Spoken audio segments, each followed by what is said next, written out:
Hey guys, so over the past few months, I've been falling deeper and deeper into the rabbit hole that is Tumblr, and one day, while scrolling through the Tim Burton tag on Tumblr, I came across this image. So for those of you who don't know, this picture is suggesting that 3 of Tim Burton's most notable stop-motion films, The Nightmare Before Christmas, Corpse Bride, and Frankenweenie, are all a part of, quote, one giant movie. Now, as many of you may know, I'm a complete and utter Tim Burton fanboy. His films and his style have been a part of my life ever since elementary school, and so I've decided to use my vast knowledge of Tim Burton films to explain to you why this could never possibly work. Now, I have no idea if the person who created this picture has actually seen all 3 movies, nor do I know if they actually think that this theory holds any water. But nevertheless, there seem to be people out there who see this picture and go, "It all makes sense!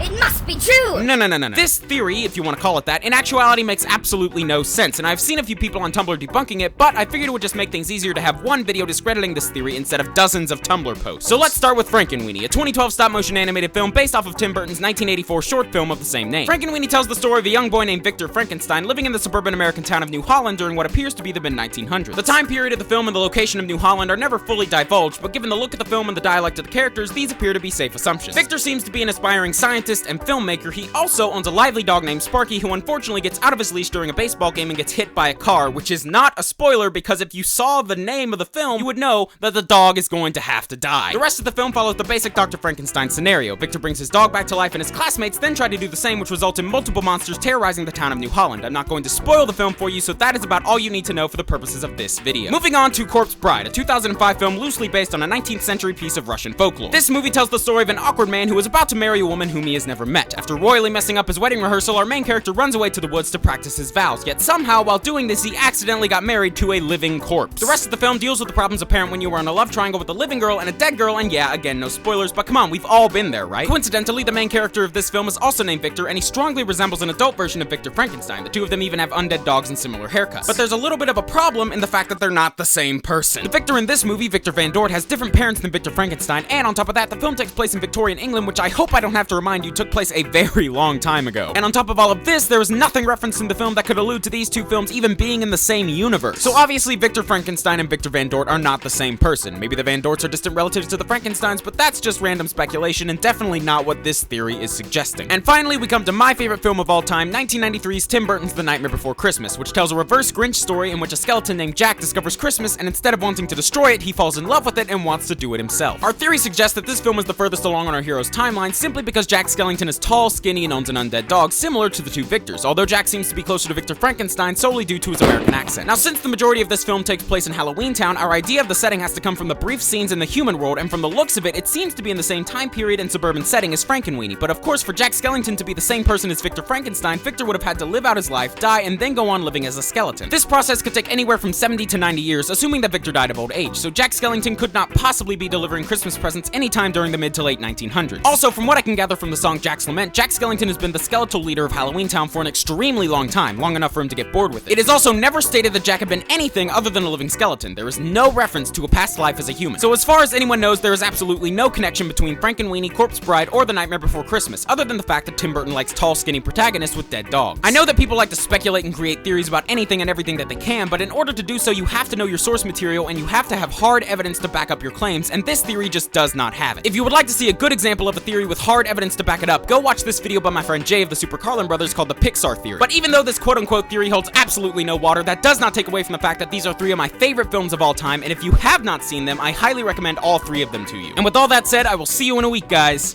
DFTBA.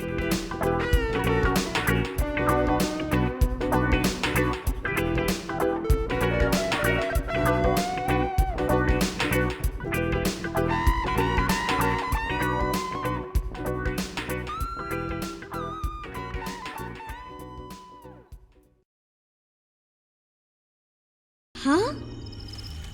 But how can you walk away from something and still come back to it? Walk around the world. Small world.